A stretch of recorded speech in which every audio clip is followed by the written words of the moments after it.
A ver, bueno, buenas tardes. Gracias a todos por conectarse. Yo sé que a veces este tema del internet también limita un poco el ejercicio de todo, ¿no? Pero em, bueno, el día de hoy tenemos que continuar un poco con lo que fue la clase del día de ayer. Tengo pensado que veamos el tema, o sea, que veamos temas ya un poco más prácticos para enfocarnos en la parte práctica el día de mañana y el día sábado.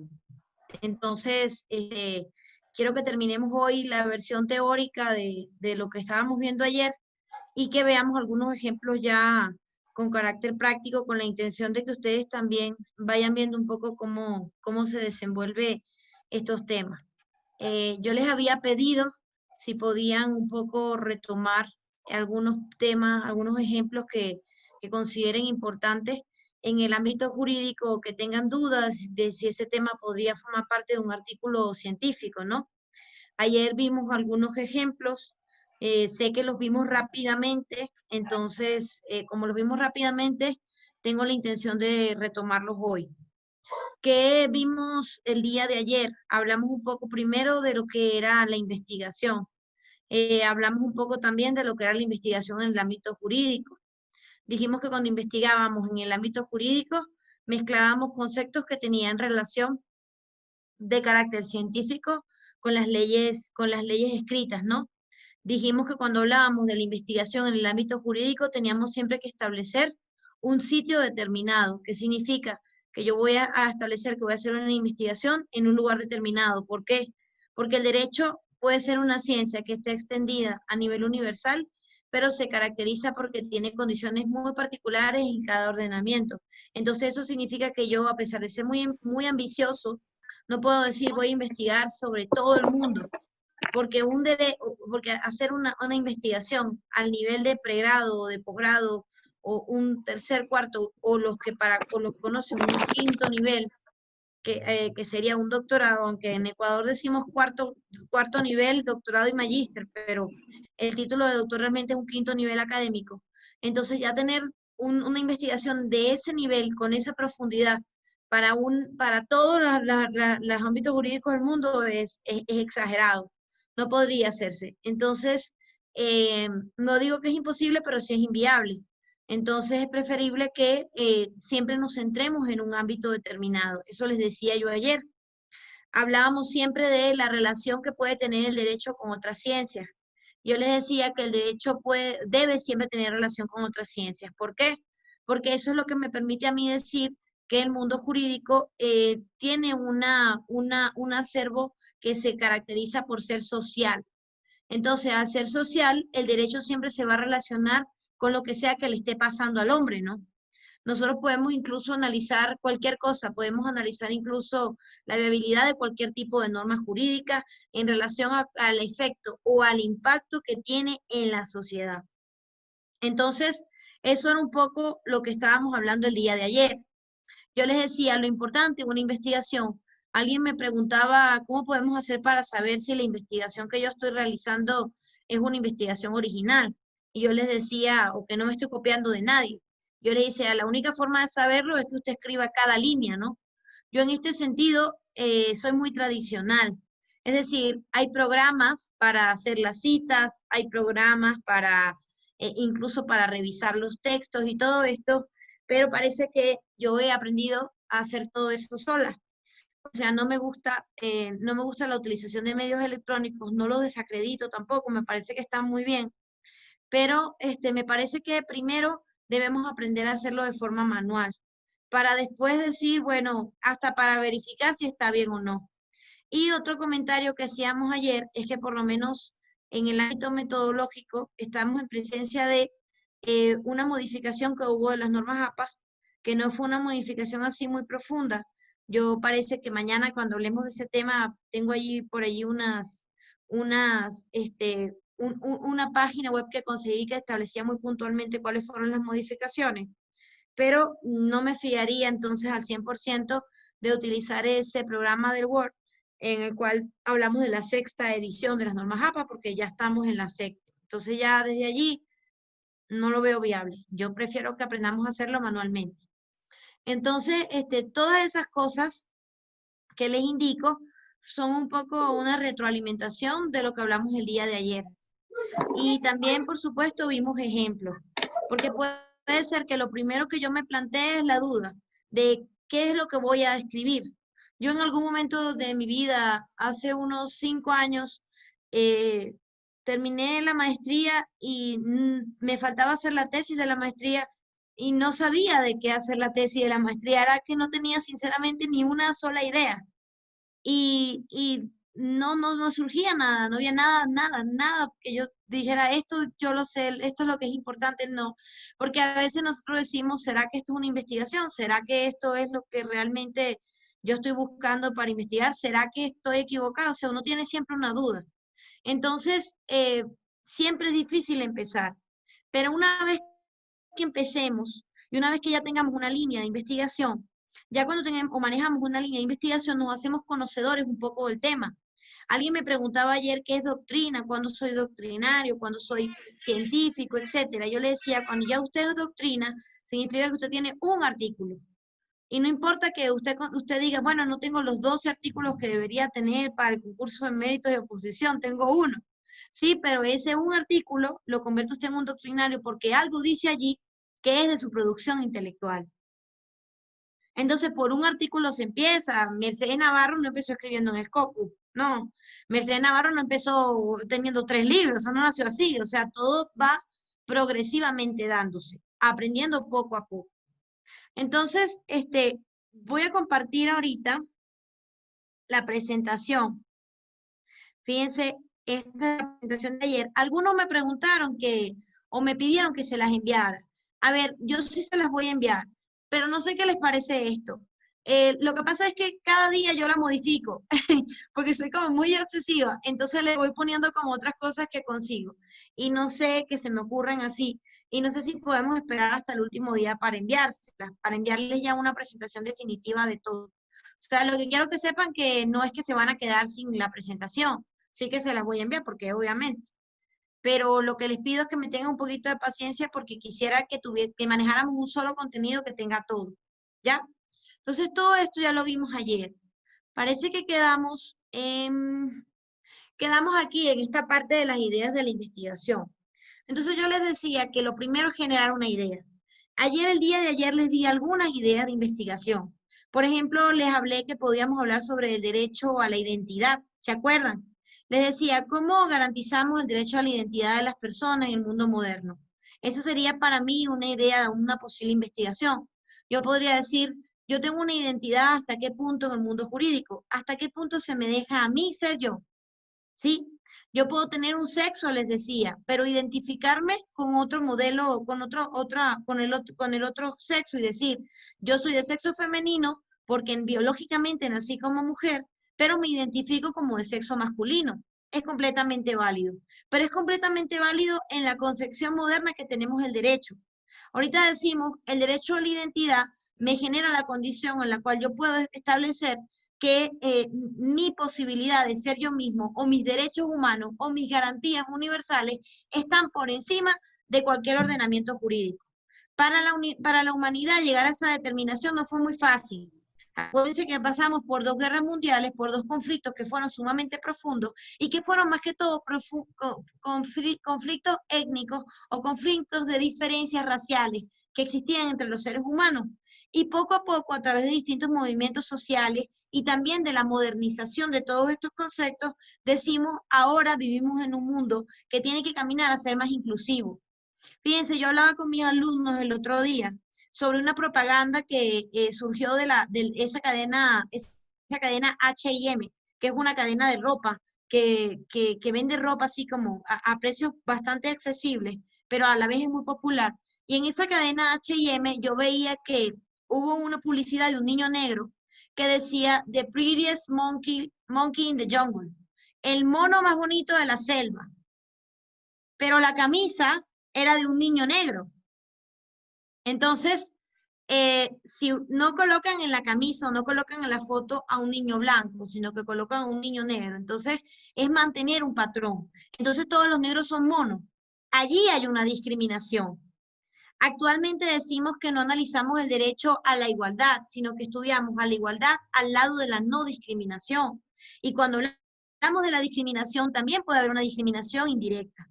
Las formas de discriminación son indirectas cuando nos hacen pensar cuando nos hacen pensar que debemos ser las cosas deben ser, posiblemente todo el mundo se puede poner esa camiseta, pero tiene una identificación concreta cuando se la pone una persona de color, porque estamos hablando de un grupo que durante mucho tiempo ha sido, por así decirlo, perseguido.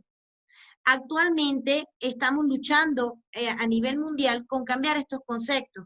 Y no solamente se han ido modificando las normas jurídicas a la par de esto, sino que también vemos que, por ejemplo, en España ahora las personas o las mujeres no tienen, o la persona que se encuentra en una condición de discriminación, no tiene que probar que fue discriminado. Más bien es el empleador quien tiene que probar que lo despidió por ese motivo.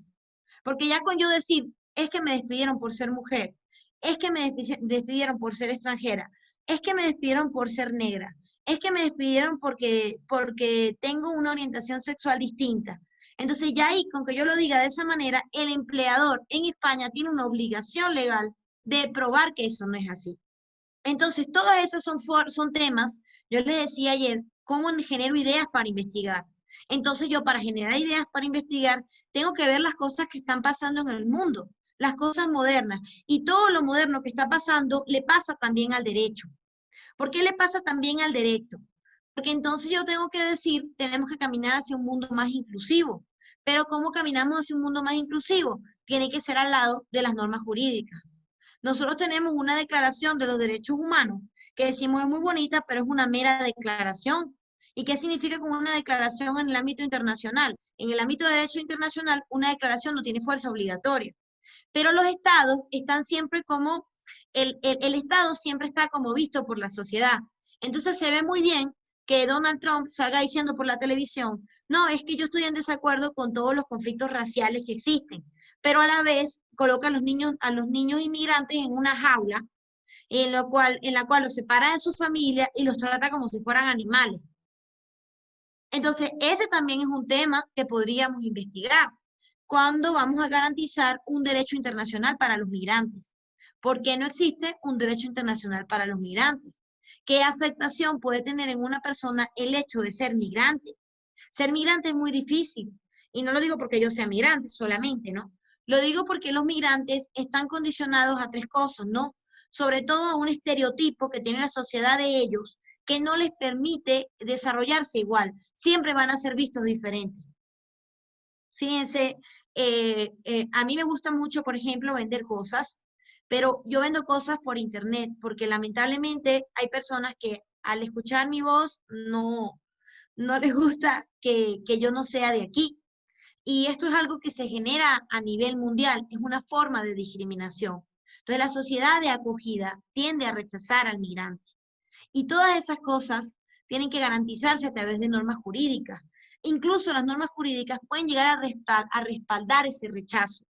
Miren, si nosotros analizamos las leyes de la Unión Europea, para llegar a tener la nacionalidad en España o en algún país de la Unión Europea, vemos que son demasiado restrictivas. Ellos hablan de una idea del retorno voluntario para los migrantes que no cumplan con las condiciones establecidas, pero ese retorno voluntario no existe, porque el retorno voluntario parece que es una expulsión del país, o sea, ellos le colocan a la medida de retorno voluntario, y usted dice, oye, qué bien, me puedo regresar a mi país, y dice, pero no está siendo voluntario ese retorno, más bien ellos me están enviando en un vuelo de vuelta porque de repente no cumplo con las condiciones. Bueno, vamos entonces a estudiar cómo cumplo con las condiciones. Y cuando usted se lee las condiciones para formar parte o para acceder a una residencia o para acceder a una nacionalidad europea, usted dice, bueno, es más fácil que explote el Chimborazo que el que no es de aquí de Ecuador, que sepa que eso es un volcán que tiene un montón de años dormido. Y, o sea, yo creo que eso es más fácil que explote el Chimborazo a que nosotros podamos acceder de vías legales a una nacionalidad. Es que lo ponen muy difícil. Piden que tengas unas condiciones económicas complicadas, que presentes un examen de nacionalidad, en el cual tú tienes que demostrar que sabes más de España que los mismos españoles. Piden que tengas un tiempo de residencia en España, pero durante ese tiempo no puedes trabajar, porque trabajar también está prohibido. Te dan como unas ciertas tarjetas para trabajar, pero luego nadie te quiere contratar porque eres migrante y entonces le genera a ellos una preocupación al empleador, una preocupación subjetiva. Entonces ahí hay un millón de cosas que nosotros también podríamos analizar en el campo jurídico. Todas esas ideas que se me acaban de acordar, que se me acaban de venir a la mente a mí, son cosas que son susceptibles de investigación. Yo les decía ayer una característica, la investigación tiene que ser científica. Y les decía, ¿cómo hacemos que una investigación sea científica? Yo diría, bueno, que tenga un carácter que le interese a la ciencia. En el sentido de que yo no voy a escribir o analizar algo que ya tiene una respuesta. Por ejemplo, no voy a descubrir si el Teragrip, que es una medicina que venden para la gripe, cura la gripe, porque ya se sabe que el Teragrip cura la gripe. No voy a descubrir si en Ecuador hace falta una constitución, cuando Ecuador ya tiene una constitución.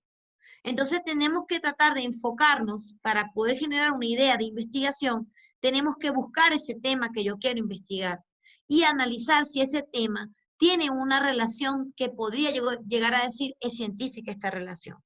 ¿En dónde podría yo buscar? Yo les hablaba ayer de ese buscador que a mí me parece muy bueno, que es el Google Académico. Y les decía, en ese Google Académico puedo yo buscar distintas formas para conseguir hasta, por así decirlo, investigaciones previas en relación a ese tema. Entonces, bueno, ya yo les había dado algunos ejemplos aquí. Tendríamos que preguntarnos un poco, ¿en qué estoy interesado en escribir? ¿Tengo suficiente información sobre ese tema? A mí me parece importante lo que estoy haciendo. Entonces yo diría que lo primero que yo tengo que hacer es lo siguiente. Vamos a ver si puedo compartirles la pantalla de mi explorador. Aquí. Entonces, voy a colocar aquí la palabra, vamos a poner igualdad de género. Entonces, ¿qué es lo primero que tengo que hacer yo para generar ideas? ¿Se acuerdan que les dije primero qué era lo que teníamos que hacer? Les dije que teníamos que ver el objeto. Teníamos que ver, ajá, pero les dije que teníamos que, espérense un momento. Uy, parece que se cerró. Un minuto ya va. Me voy a enfocar. Ok. Lo primero que tenemos que hacer para generar ideas es buscar información. Pero esa información, ¿dónde debe estar establecida? Tiene que estar en los primeros, ¿se acuerdan que les dije? Por lo menos 5 años. Entonces, el Google ya está un poquito adaptado a esa relación. Entonces, el Google, por ejemplo, me dice aquí, busca desde el 2016. Y aquí más abajo me van a empezar inmediatamente, cuando se acaben las del 2016, a generar cosas que también son un poquito menos recientes, como el 2015. Entonces yo me voy aquí a donde dice cualquier momento y veo desde el 2020, de 2019, de 2016. O también puedo poner un intervalo específico del tiempo. Entonces yo aquí, ¿verdad? Veo que hay bastantes PDFs sobre la igualdad de género, ¿no? Que es el ejemplo que en este momento coloqué, pues. Entonces vemos por aquí igualdad de género en educación física, el diseño de los sistemas de pensiones, las actitudes hacia la igualdad de género en una muestra de estudiantes, educación en igualdad de género para prevenir la violencia, políticas educativas igualitarias en España, la igualdad de género en los estudios de magisterio. Y puedo ir viendo, ¿verdad? Aquí qué es lo que hay cada cosa. Vamos a ir abriendo algunas, que ya yo tengo algunas marcadas aquí. Vamos a irlas abriendo. Y vamos a ir viendo qué establece esto, ¿verdad? Entonces yo voy viendo aquí, a ver, ya me aparece en Google Académico la revista. Entonces ya tiene un rigor científico. Veo que esta es una revista que se llama Revista Complutense de Educación. Veo que aquí hay otra revista que se llama Políticas Educativas. Pero esto a mí me parece que no está completo el artículo. Cuando no está completo el artículo, significa que es una fuente que de repente tengamos que pagar para acceder a ella. Entonces, como hay tantas fuentes gratuitas, no lo veo yo tan necesario. Entonces podría buscar otra opción porque hay muchas. Entonces me voy aquí abajo y me aparece Dialnet. Dialnet es otra forma, es otro buscador de artículos científicos y es un buscador que a mí me parece que es muy bueno porque aquí también hay tesis, no solamente artículos, sino también puedo ver tesis de maestría, tesis de doctorado, y tiene un buen respaldo porque aquí no se puede publicar casi que cualquier cosa. Normalmente los artículos que aparecen en Dialnet son artículos indexados, es decir, artículos que tienen un reconocimiento científico. Entonces, yo veo aquí, ¿verdad?, que puedo acceder a este texto completo. Y aquí se me está descargando.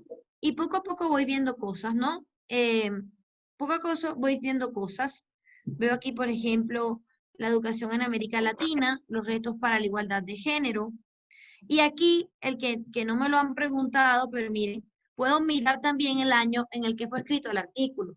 ¿Se acuerdan que yo les decía, a ver, esto es una tendencia que existe sobre algunas cosas en las cuales, como estamos en un mundo tan actualizado, es importante que siempre manejemos información que esté vigente.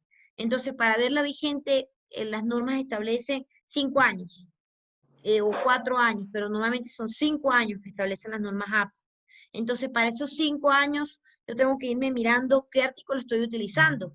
Y les decía, hay una excepción. La excepción son las leyes. Yo no puedo decir que una ley no es novedosa porque no tiene 5 años de estar vigente. Si la ley es de 1800, pero ese es el único código penal que hay vigente en este momento, esa es la ley que yo tengo que estudiar, ¿sí? Allí hay una pequeña excepción. Entonces, me voy, por ejemplo, aquí, ¿verdad?, a esto que dice aquí, y veo que por ejemplo, dice la educación técnico profesional en América Latina, retos y oportunidades para la igualdad de género. Entonces, yo abro aquí esto, y es como un repositorio emanado de la CEPAL, ¿no? Por lo que puedo ver. Entonces, es un documento importante porque también es un documento avalado por una organización internacional. Aunque no sea un artículo, aunque no sea un libro, sigue siendo una obra de relevancia. Entonces, este documento me sirve a mí porque normalmente tienen datos concretos sobre cómo está la situación de la igualdad de género en América Latina, por ejemplo, o en alguna parte del mundo, ¿no? Entonces, me sirve también. Pero yo les decía que cuando buscamos un tema para investigar, tiene que ser un tema concreto de un lugar específico y determinado. Ahí es donde yo diría igualdad de género en España, por ejemplo, ¿no? Y ya yo le estoy diciendo al buscador que no me interesa que busque de América Latina o de todo el mundo, sino que quiero que busque de España. Entonces el buscador me manda aquí a varias opciones y yo veo institucionalización, la igualdad de género en la enseñanza no universitaria en España, las competencias implicadas en la empleabilidad, una propuesta de igualdad de género, y además veo aquí, me puedo mirar aquí también el año en el que fue escrito este documento, y veo, fue escrito en el 2018, fue escrito en el 2016, fue escrito en el 2016, fue escrito en el 2017, y me voy viendo poco a poco cuáles fueron o sea, en qué condiciones o en qué momento fue escrito. De esa manera, yo puedo decir, tiene 3 años vigente, tiene 4 años vigente, me sirve o no me sirve, tengo que irlo revisando. Pero ya estoy haciendo lo primero para investigar. Lo primero es recopilar información. Información de fuentes que ahorita mismo son muy buenas. Yo creo que podríamos agregar también a Google Libros, ¿no? Google Libros también es muy bueno porque también es una fuente de búsqueda, pero es una fuente de búsqueda de los libros. Entonces ya yo sé que ahorita, ¿verdad? Que estamos en una sociedad tan digitalizada, la mayoría de las cosas están también aquí en Internet. Aunque sean libros que estén físicos, también están en digital. Y yo puedo ir viendo aquí, ¿verdad? De la igualdad de género a la igualdad sexual. El reto de la igualdad de género, nuevas perspectivas. Entonces ya este es otro buscador y me sale hasta la portada del libro. Normalmente algunos libros están liberados y algunos libros puedo ver en vista previa. Pero verlo en vista previa también es bueno porque no aparecen todos los libros del documento, pero sí que hay algunos. O sea, sí que hay algunos, sí que hay no están todas las páginas del documento, perdón, pero sí que hay algunas. Algunas páginas y se hace importante. Entonces, esas son opciones que tengo para ver información. Mire, me parece que alguien me estaba mandando mensajes. Ya voy a revisar el chat. Ah, mira, aquí está. Patricia, ay, ver, Patricia, no había leído tu mensaje. Ah, no, Patricio, no había leído tu mensaje. Dice, las revistas a las cuales se pagan implican una calidad de investigación. Mira, esto es una pregunta que me parece muy buena. ¿Sabes que sí? La verdad es que hay revistas, la mayoría de las revistas de Scopus, por ejemplo, que son revistas de la más alta indexación que existe, las revistas de Scopus tienen, normalmente se paga, pero para publicar en la revista. O sea, pagamos para que nos revisen el artículo, que normalmente nos rechazan o no, pero igual lo pagamos para la revisión. Y más que todo para publicar o para participar en la publicación. Pero ya para acceder a ella, o sea, es que normalmente no es que tú pagas para acceder a un artículo en una revista. Las páginas que son de pago son más que todo buscadores. Entonces son buscadores así como el Google académico, pero tú pagas en ese buscador y tú sabes que todo ese contenido está muy centralizado y tiene mucha información concreta sobre los temas. Entonces, evidentemente, también es una opción, pero yo considero, desde mi punto de vista, que hay suficientes formas de acceder a la información gratuitamente. Aunque claro, si usted ya se dedica al 100% a la investigación, y a usted le gusta mucho esto de ser muy concreto y muy específico con sus cosas, yo diría, sí, es una buena opción que te tomes el tiempo de analizarlo desde un punto de vista, o sea, que te tomes el tiempo de tener un buscador de esa naturaleza. Por ejemplo, igual pasa en el derecho. En el derecho, a pesar de que usted puede tener acceso a todas las normas jurídicas, ¿verdad? Usted coloca el nombre de la norma, usted coloca el nombre de la norma, usted lo coloca en el buscador de Google y de ley le va a salir. Puede pasar que, por favor, les pido que apaguen su micrófono. Zapato. A ver.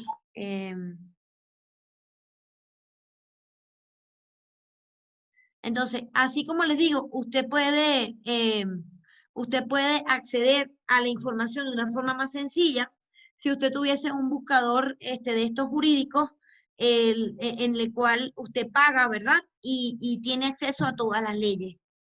Parece que hay uno, no recuerdo ahorita el nombre. Fíjense, por ejemplo, yo tengo aquí acceso a esto que es el e-libro. El e-libro es un buscador de libros. Es un buscador de libros que también existe, pero es un buscador de libros pago. Entonces, este buscador, yo tengo acceso evidentemente por mi trabajo, ¿no? Pero es una plataforma paga. Estos libros yo los puedo conseguir de repente en Google Académico, pero con buscadores como este, como el e-libro, yo tengo colecciones de libros y entonces está como una información un poco más centralizada. A lo que quiero llegar, no es necesario que pagues, pero existe la posibilidad de que pagar sí que te facilite algunas cosas. Cuando ya te dedicas a esto, imagínense, si yo todos los días estuviese escribiendo libros o todos los días estuviese escribiendo artículos, yo me dedicara al 100% a esta función.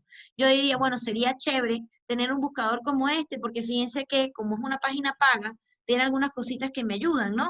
Yo tengo aquí, por ejemplo, lo que se llama mi estante.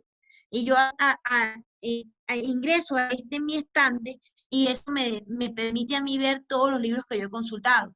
Entonces también es muy bueno. Y pasa, fíjense, yo tengo aquí libros de metodología de la investigación, los puedo descargar, los puedo ver, los puedo analizar y fíjense, casualmente este libro lo vimos ahorita en el buscador de Google. Lo vimos en el buscador de Google, pero aquí esto me permite ponerle viñetas, señalar distintas páginas, o sea, cosas que buscadores gratuitos normalmente no permiten. Lo que quiero decir es que, bueno, cualquier opción es válida, pero tenemos que mirarlo según lo que a nosotros más nos convenga. A ver, vamos a ver qué más me escriben por aquí. Nos entregó un índice de repositorios universitarios. Mire, lo que pasa con los repositorios universitarios es que los repositorios universitarios, Cristian, son normalmente propios de cada universidad.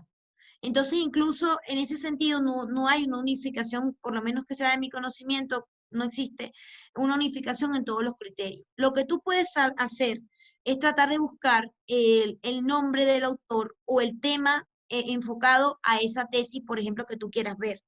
Yo les decía a ustedes, a mis alumnos de la universidad, yo les decía que si usted pone en Dialnet mi nombre, el nombre Mercedes Navarro, usted va a ver que allí le va a salir mi tesis doctoral en Dialnet. Yo no me gradué en Dialnet, ¿no? Dialnet no es una universidad, pero tiene unos convenios con la universidad donde yo estudié en España, la Universidad de Girona, en la cual se publican allí también las cosas. Puede ocurrir que un texto de una revista o de un libro aparezca en varios sitios. Sí, eso es normal. Ahora, lo que puede ocurrir también es que aparezca en varios sitios, pero que aparezca en varios sitios, no significa que no sea original de esa universidad o de esa persona, sino que esa universidad o esa revista tiene, por así decirlo, con una buena relación con distintos repositorios. Miren, aquí hay una revista que a mí me gusta mucho, que es la revista Negotium o la revista Orbis, ¿no?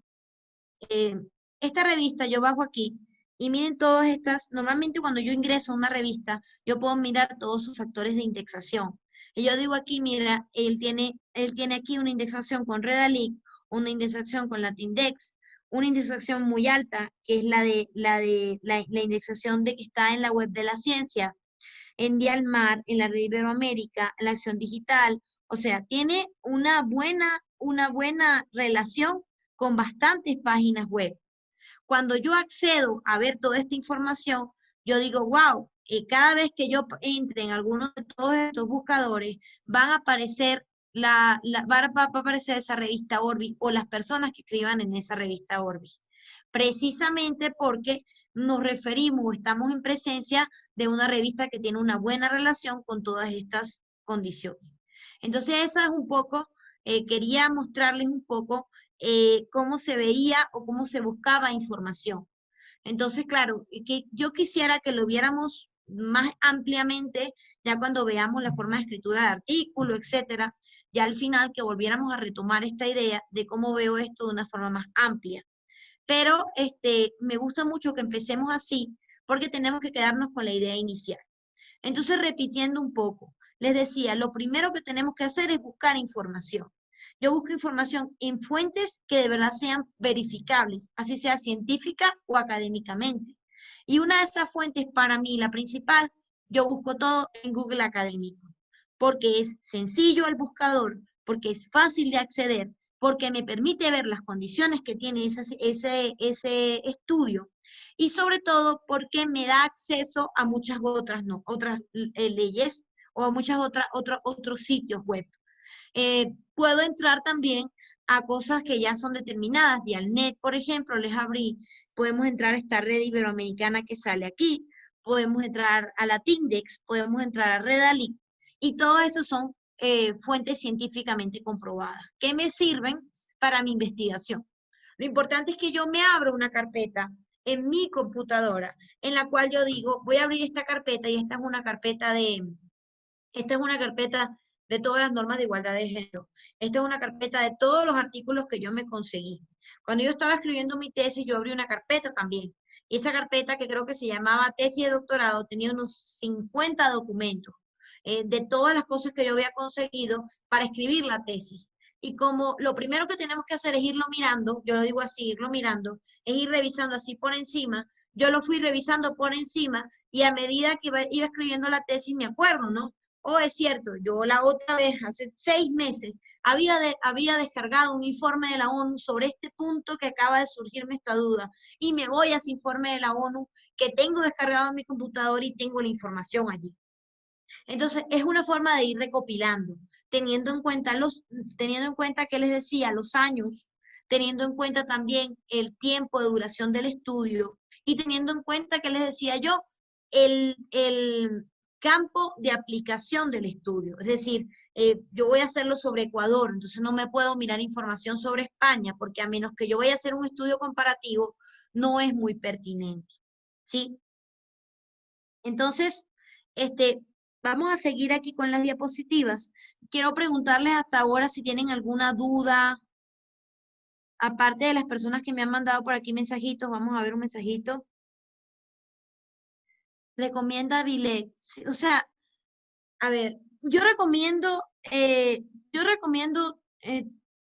todas las formas de estudio que nos permitan realizar una investigación. A ver, ¿qué pasa con las normas jurídicas? Fíjense, yo estaba tratando de buscar aquí, porque sí tenía yo acceso a ese buscador, Déjenme ver si lo ubico más rápidamente, quitándole la pantalla, porque colocarle la pantalla me tapa casi toda la mitad aquí está. Fíjense, lo que pasa con las normas jurídicas es que de repente nosotros decimos, tenemos una ley, pero esa ley no sé yo si ya está vigente, si no está vigente, o sea, no sé si ha cambiado, etcétera. Entonces allí hay buscadores que son muy buenos y yo les hablaría, por ejemplo, de este, que dice la compañera, también es bueno, pero a mí me gusta mucho este, ya va. Ya voy a compartirles la pantalla de nuevo porque ya lo encontré. A mí me gusta mucho este, que es el Exit Finder. El Exit Finder es muy básico, pero luego al mismo tiempo es muy bueno, porque aquí vemos toda una legislación. Si ven, legislación vigente, derogada, seccional, comparada. Entonces yo no tengo que estarme mirando si la norma ha tenido nuevas actualizaciones porque el Lexis ya me lo dice. Pero el Lexis es un buscador pago. Es decir, que yo tengo para acceder a Lexis, tengo que tener una suscripción allí. Yo tengo acceso a Lexis porque yo trabajo en la universidad, les decía. Nosotros nos dan acceso a varias plataformas, sobre todo con esta situación que ahora todo es por internet, nos han abierto el acceso a bastantes plataformas. Entonces yo diría aquí, me meto aquí, ¿verdad? Y entonces yo tengo todo aquí como muy, muy, muy establecido. Entonces, ¿cuál es mi recomendación? Más allá de Bilex, más allá de Lexis, más allá de Google Académico, mi recomendación es que siempre verifiquemos la información. Es decir, yo para colocar un artículo o de un autor en un artículo o una ley en un artículo, tengo que estar así súper seguro de que efectivamente esa ley es la vigente. Entonces me tengo que mirar, si yo no tengo un buscador como este súper inteligente que me dice todo, tengo que mirarme muy bien la página de la Asamblea Nacional o mirarme muy bien las páginas oficiales para no caer en ese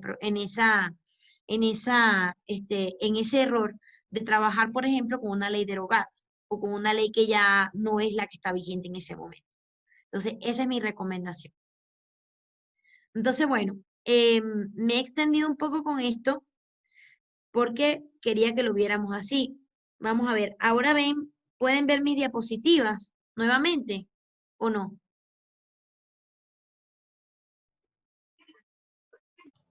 Sí, se pueden ver. Sí, doctora. Ya, están viendo solamente las diapositivas, ¿no? Me imagino. Sí. Ya, ya. Entonces, hasta ahorita tenemos alguna otra duda, aparte de las que me han colocado por el chat, que ya no estoy viendo que hayan más preguntas. Ah, no, sí, ya va.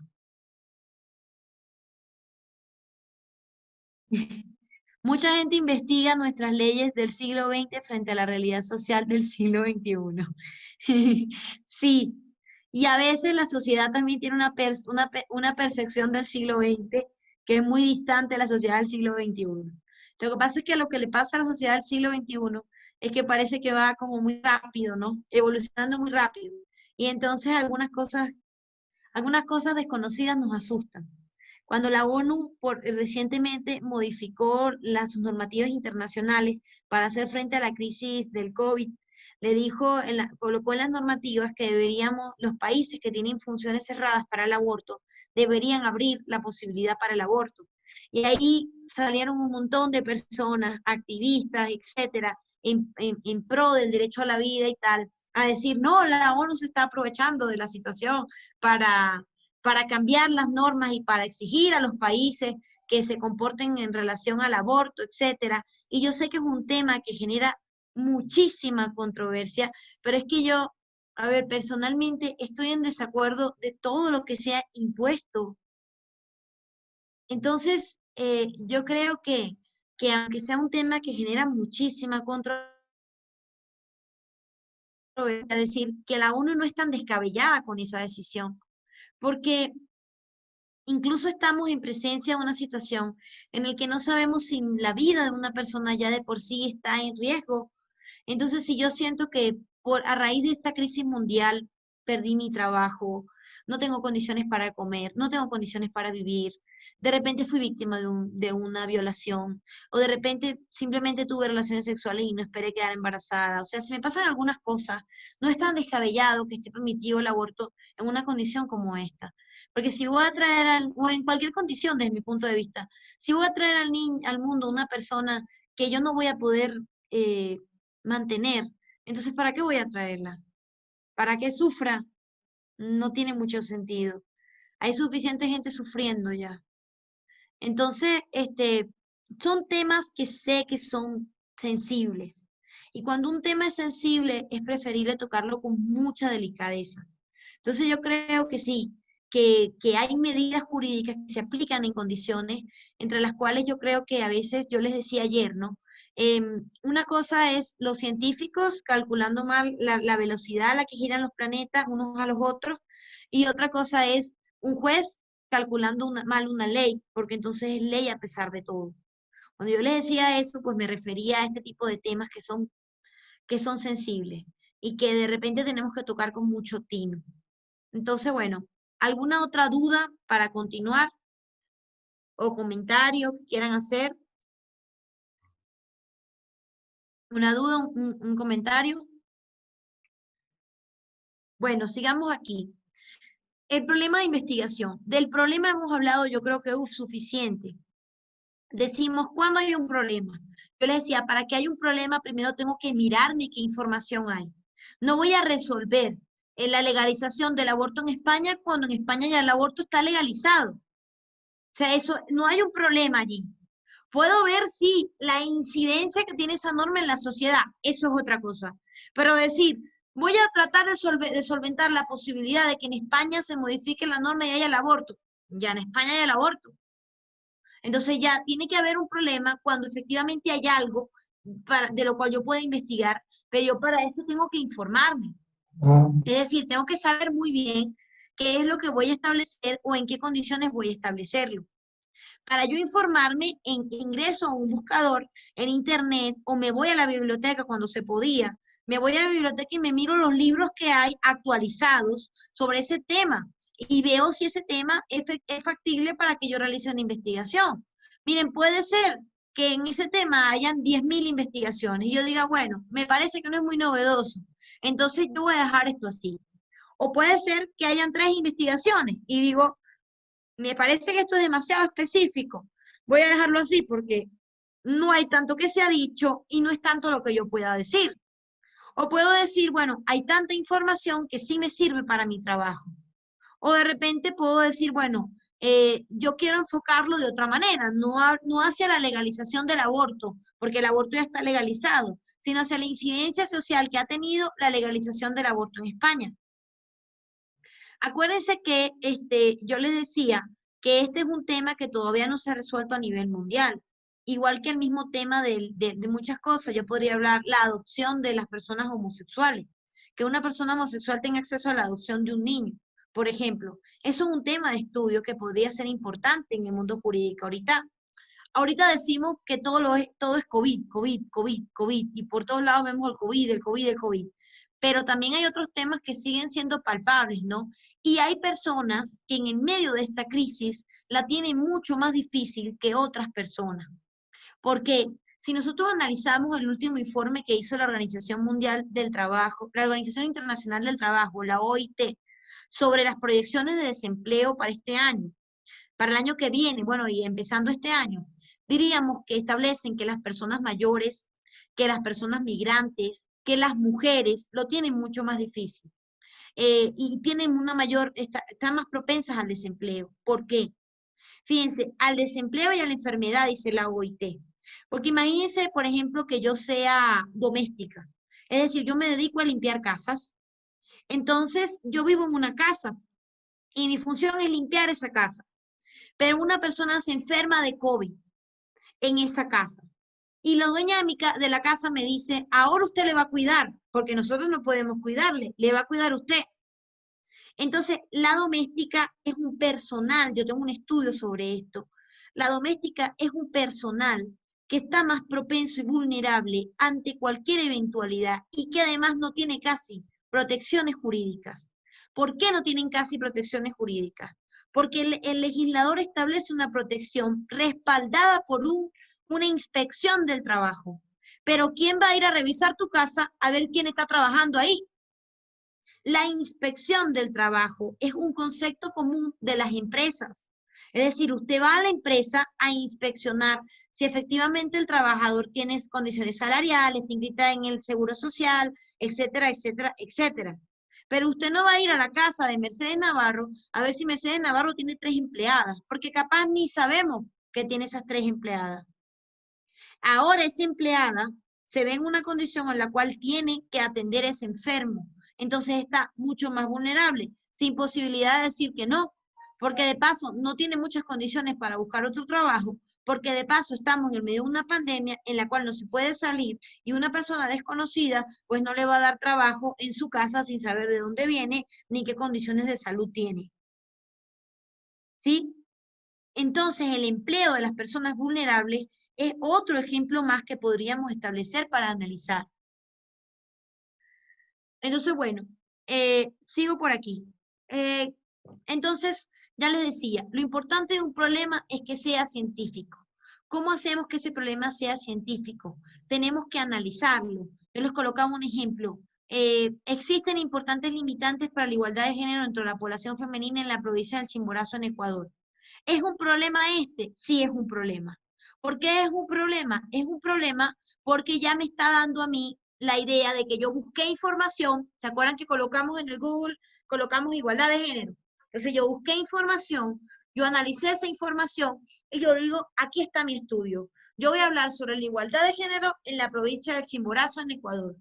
¿Es un estudio jurídico? Sí, porque yo puedo decir limitantes para la igualdad de género dentro de las normas jurídicas, por ejemplo, o puedo decir que voy a estudiar la igualdad de género en el derecho en Ecuador, no solamente de esta naturaleza. Entonces ya existe un problema, y es un problema además determinado. Yo les decía, hay que haber un campo, y ese campo es la provincia del Chimborazo en Ecuador. Entonces lo que yo hago para empezar a escribir un artículo es que primero me miro la información, y lo segundo que hago es lo siguiente. Ya les voy a compartir aquí nuevamente la pantalla. A ver, ¿dónde está esto? Ya va. Lo tengo por aquí. Y lo segundo que hago es lo siguiente. Fíjense, ahorita lo voy a hacer un poco más reducido porque ya yo tenía por aquí un artículo que quería verlo con ustedes. Pero entonces lo vamos a hacer de la siguiente manera. A ver, ahí. A ver. Yo lo que hago es que me abro un documento en Word. Este es un artículo que ya yo hice, pero me sirve para esta clase. Y digo, ya abrí el documento del artículo. ¿Ahora qué hago? Ya busqué la información. ¿Ahora qué hago? Lo primero que hago, según la clase que me está dando la doctora Mercedes, es buscar cuál es el problema. Y yo digo, el problema es, por ejemplo, que yo quiero analizar cómo es la igualdad de género en el derecho, en el turismo y en el derecho y en el turismo en el Ecuador. Y digo, ¿qué tengo que hacer? Tengo que mirarme un objeto de estudio. ¿Cuál sería ese objeto de estudio? Diría, la igualdad de género, ¿no es cierto? Yo quería hablar sobre el derecho, quería hablar sobre el turismo en el Ecuador. Entonces lo pongo de la forma más sencilla posible. La igualdad de género en el derecho y en el turismo en el Ecuador. Ahí ya yo sé que tengo un tema. Este es mi problema. ¿Hay un problema sobre la igualdad de género? Sí. ¿Es un tema jurídico? Sí, porque yo voy a hablar del derecho y voy a hablar del turismo y voy a hablar de un sitio, el Ecuador. Entonces ya tengo todo. Tengo el objeto de estudio, que sería este. Tengo el campo de acción de ese objeto de estudio, que sería todo esto.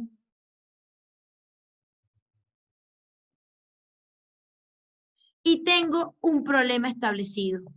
El problema es todo ese conjunto.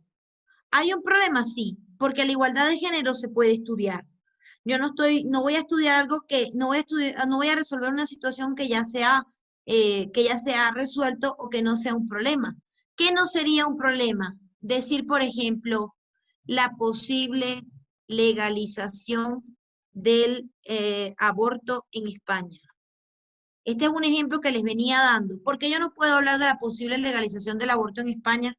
Porque significa que yo no hice el primer paso, que era el paso de investigar. Yo no puedo hablar de una posible legalización de algo que ya está legalizado.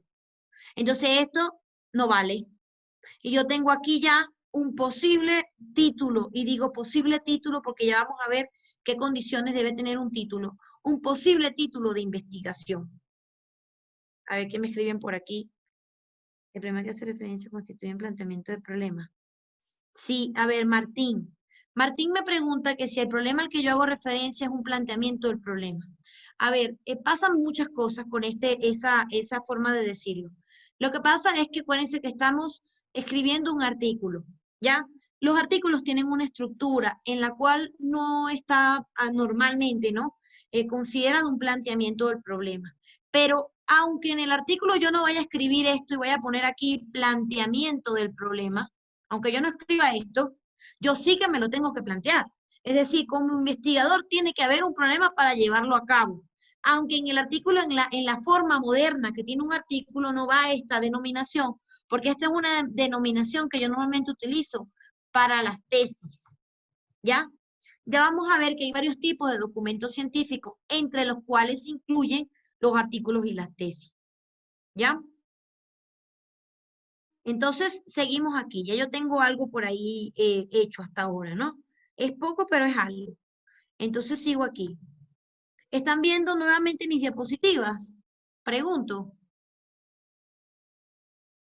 Disculpen, ¿me pueden decir si ven las diapositivas? Sí, sí se ven, Mercedes. Gracias, Carlos. A ver, entonces seguimos aquí. Y vemos el objeto de estudio. Yo les había dicho, el objeto de estudio el ejemplo que estamos colocando es la igualdad de género. Y yo les decía, es el objeto de estudio, ¿por qué? Porque ese es el tema principal de mi investigación. Pero no tiene que ser solamente la igualdad de género, ¿verdad? Ese es el ejemplo que estamos utilizando. ¿Qué otro objeto de estudio podemos ver? Podríamos hablar, yo les he dicho, el derecho a la identidad. Podríamos hablar de las nuevas concepciones que tiene la violencia de género. Podríamos hablar de la violencia de género a raíz de la pandemia del COVID y su incidencia en el mundo jurídico. ¿A quién se le ocurre otro ejemplo que me pueda dar? Otro ejemplo de objeto de estudio, ¿a quién se le ocurre?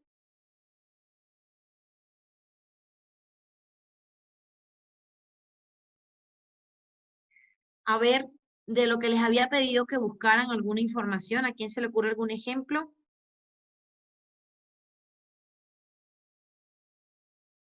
Están hoy callados.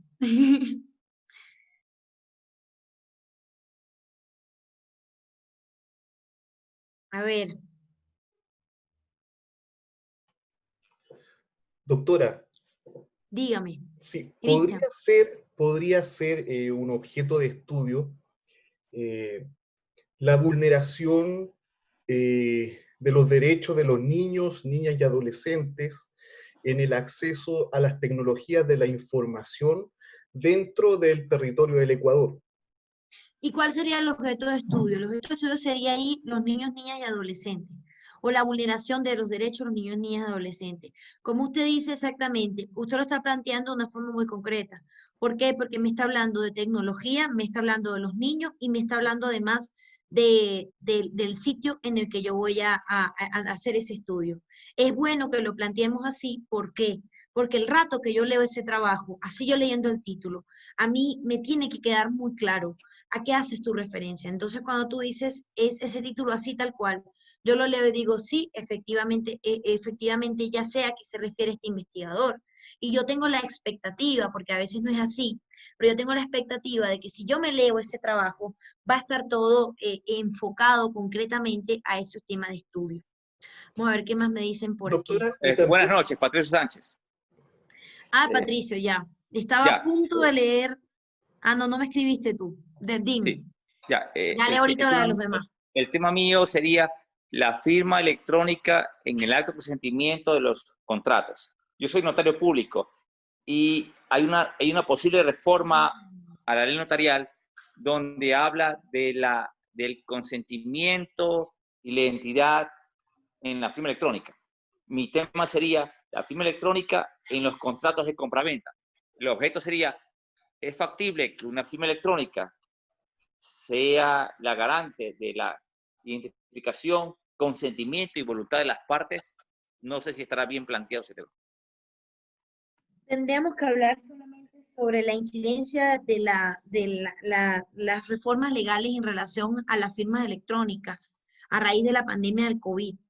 Es Así es. importante porque fíjense, esta condición que tenemos ahora de que todo es grabado, también genera un impacto importante en el derecho. Hay una cosa que se llama, que los españoles lo tienen muy claro, y que son ¿cómo es que se denomina? Siempre se me olvida. El derecho, ¿cómo es? El derecho a los datos personales. Lo que se llama el derecho de los datos personales. ¿Qué significa? ¿Hasta qué punto, por ejemplo, alguien puede compartir mi información? Yo puedo decir, oye, no quiero que nadie tenga acceso con mi nombre y mi apellido a los títulos que tengo en el CNC. No quiero que nadie sepa con mi nombre y mi apellido si yo tengo un delito o he cometido algún delito, porque eso es una información de dato personal, es una información personal. Entonces, ¿hasta qué punto se transgrede mi derecho? Los españoles o la Unión Europea modificó esto, y lo modificó hace un año o un año y medio, no hace mucho. A usted le llegaba una carta larguísima que tenía un montón de explicaciones del banco, en el cual le decía, estamos utilizando tu cédula para esto, estamos utilizando tu cuenta bancaria para esto, estamos utilizando esto para esto, y abajo decía, ¿estás de acuerdo? Solo que te hagan esa pregunta es un paso que estamos dando hacia un mundo más inclusivo. ¿Por qué? Porque ese, ¿estás de acuerdo? Es algo que a mí no me preguntan cuando yo vivo frente al ECU en Riobamba. Es algo que a mí no me preguntan cuando yo bajo a mi casa y salgo a la calle y hay una cámara ahí que me está grabando. Entonces, las leyes de datos personales son necesarias en los países y yo no veo eso en Ecuador. Yo veo que aquí la información está demasiado generalizada y eso no puede ser. Hay una transgresión. Mire, yo tenía un estudiante que era, wow, uno de los peores estudiantes que he tenido en mi vida. Y este estudiante un día me dijo, cuando yo le di clase creo que en 5º semestre, cuando ya estaba en 9º semestre, me dijo, profe, nos pusieron atrás una cámara. Me dice, ¿y eso no viola mi intimidad personal? Me dijo, a mí nadie me preguntó si yo quería tener una cámara aquí en el aula. Y claro, hay una línea muy delgada. Lo que tú dices de las firmas electrónicas, súper importante. ¿Por qué? Bueno, porque esto es algo que aquí no está muy regularizado. Si nosotros nos vamos a otros países, hay forma de sacar una firma electrónica. Este tema tiene un código, una cosa QR, una cosa que va cambiando. O sea, hay un software, una aplicación, una cosa que se ve más un poco que soy yo quien está firmando ese documento. Pero aquí vemos mucho el tema de la falsificación documental. Y yo creo que se ve en la notaría. Fíjate, yo el día de ayer fui a una notaría, no tenía un documento original, esta es la verdad. Y el notario me dijo, no lo puedo notariar porque no estoy viendo el documento original. Yo tenía una foto en el celular nomás. Pero así mismo llamé a un amigo y le dije, por favor, ayúdame. Y mi amigo me fui a otra notaría y me notariaron el documento. Nadie vio el original. Gracias por la información. Estuvo muy bueno lo que usted me explicó. Está muy Entonces, bien. eso es, espero verlo, o sea, ese es mi punto de vista. Está muy bien ese tema, porque es un tema novedoso, surge a raíz de toda esta realidad que estamos viviendo. Vamos a leer aquí, varios me han colocado varias opciones. Voy a ver qué hay aquí. La impartición de la justicia digital. Vamos a ver, me dicen, tengo varias aquí. El problema que hace referencia al planteamiento del problema. Doctora, para formar el problema en un artículo científico se requiere variables. Miren, este tema de las variables dependientes e independientes son cosas que nosotros nos han dicho en los títulos. Nos dicen que que en el título, lo que tú puedes quitar del título, que sea lo más importante es la variable dependiente, y lo otro que queda fuera es la variable independiente. Actualmente estamos cambiando un mundo científico, ya no hablamos de variables, porque acuérdense que yo les decía, ya no vamos a hablar de un tema cerrado, ahora cada vez vamos a tener un tema más abierto. Entonces yo puedo tomar puntos de ejemplo que no tengan que reducirse a una sola cosa. Yo puedo hablar del derecho, del turismo en un solo tema. A ver, la justicia digital. Fíjense, la justicia digital puede tener dos variables. Una compañera me dice la impartición de justicia digital como tema, ¿no? Yo digo, esto puede tener dos variables y habría que dejar muy claro hacia dónde quieres hacer la investigación. Porque yo podría decir, ¿se garantiza el derecho a la defensa o el derecho a la impartición de justicia si se hace por medios digitales? Puede ser que sí, porque si yo tengo 4 meses que hay de pandemia esperando ir a un tribunal para ir a una audiencia, para que se garantice mi derecho a la defensa, entonces yo me sentiría muy bien que yo tuviese acceso a la impartición de justicia, así sea por este medio. Pero al mismo tiempo, ¿hasta qué punto tengo yo que tener una buena conexión? Tiene que haber una buena regularización ahí con el juez, que existe una buena transmisión de información. ¿Hasta qué punto se garantiza eso? O sea, yo creo que allí sí tendríamos que ver hacia dónde enfocar ese estudio. Vamos a ver aquí uno de estos estudios, las políticas de información en las instituciones de educación superior.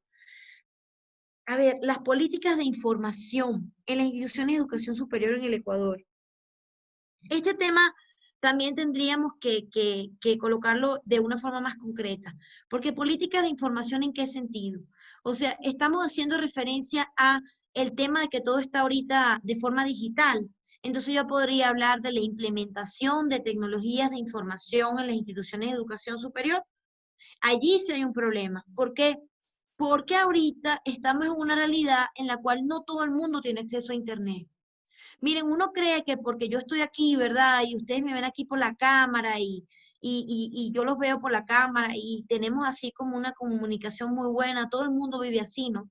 Pero la verdad es que hay personas que les cuesta mucho estudiar y les cuesta mucho más porque viven en una zona muy rural. Entonces, ¿hasta qué punto se garantiza, diría yo, esto sería el derecho a la educación a través de la implementación de medios tecnológicos? Parece que yo tengo un estudio también sobre eso que va a salir a final de este mes, que guarda relación con ese tema, pero es la educación de las personas discapacitadas, el estudio que yo hice. Vamos a ver aquí. Otro más. No soy abogada, pero puede ser un objeto de estudio las políticas de información, los estados de emergencia que emite el presidente y limita derechos constitucionales como el de asociación. Ay, sí. Esa es otra cosa. Fíjense, cuando hablamos de estados de emergencia que emite el presidente, claro, para que se modifiquen las condiciones constitucionales en cualquier estado, tiene que haber, primordialmente tiene que haber una emergencia manifiesta. Pienso que sí estamos en una emergencia manifiesta, pero que la vulneración de los derechos también se está dando. O sea, por ejemplo, esto de no solo el derecho a asociación que está diciendo el participante, sino que podríamos hablar también de, yo diría que otro problema sería la limitación que existe ahora en relación a los derechos laborales. Esa ley humanitaria que anda dando vueltas por allí, que es como un fantasma que tenemos ahorita, así, que va, viene, va, viene. Esa ley humanitaria nos genera a nosotros muchísimas dudas como población trabajadora.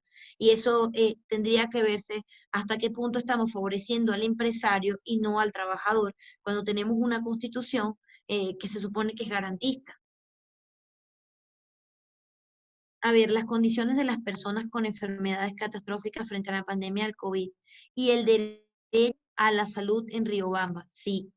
Fíjense, las personas que tienen enfermedades catastróficas tienen una condición muy difícil, pero enfocadas desde el punto de vista laboral. Es decir, algunas han sido obligadas a trabajar a pesar de estar dentro de los índices de vulnerabilidad. Entonces podríamos decir hasta qué punto el Estado no ha controlado eso. El comercio informal también es un tema importante. Fíjense qué pasa con el comercio informal. El comercio informal se llama en el mundo científico, se llama la economía sumergida. Cuando hablamos de la economía sumergida, hacemos referencia a esas condiciones en las cuales el Estado no percibe nada. Si yo trabajo, tengo una empresa, yo pago un impuesto, pago un valor agregado, pago algunas cosas, ¿no? Y si existe el comercio informal, el Estado no sabe ni siquiera que yo estoy por allí vendiendo esas arepas. Entonces, como el Estado no sabe ni siquiera si yo estoy por allí vendiendo esas arepas, el Estado no percibe nada de esa economía informal. Y además de esto, tampoco hay condiciones laborales para los trabajadores. Pónganse que yo tenga, esto es un problema no solo por la pandemia lo ha de repente hecho más grande, pero es un problema en todos los sentidos, porque puede ser que yo me pare en una esquina a vender sándwiches, y esos sándwiches, yo tenga 5 personas que me venden los sándwiches, entonces yo hago los sándwiches y esas 5 personas me los venden por todas las calles, y yo les doy a ellos $30, y me venden todos los sándwiches y me quedo lo demás yo como ganancia. Entonces, ¿son o no son mis empleados? Parece que lo son. Hay una relación de subordinación, trabajan 8 horas conmigo, yo hasta les puse un delantal que decía que ellos venden los sándwiches conmigo y son mis empleados, pero qué chévere, yo no pago seguro social, yo no los tengo ni siquiera firmando una factura, porque esa es la mayor realidad del comercio más informal de todo, no los tengo ni firmando una factura, simplemente les pago $30, ellos se van felices y yo me voy feliz también. Pero allí no puede haber una inspección, no hay condiciones laborales, de repente yo los tengo trabajando bajo el sol, la tarde y la noche, más de 8 horas. En la parte informal siempre ha sido un problema del legislador. Siempre ha sido un problema del legislador y un problema del Estado. ¿Por qué se incrementa a raíz del COVID? Porque estamos luchando, ¿no?, con muchas cosas. Ahorita mismo tenemos un enemigo invisible. Y ese enemigo invisible que yo tengo como Estado no me permite a mí ir a ver qué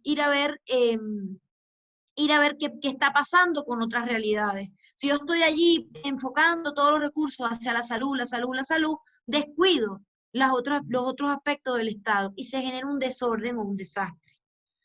Entonces vamos a ver aquí. Un marco legal para el desarrollo de inversiones forestales en Bolivia. Un derecho agroambiental. Mira, las inversiones forestales y el derecho agroambiental es un tema sumamente novedoso. Ahorita hablamos de que hay que limitar las condiciones para la deforestación. ¿Por qué? Porque estamos en un mundo que está caminando hacia su extinción por los motivos ambientales.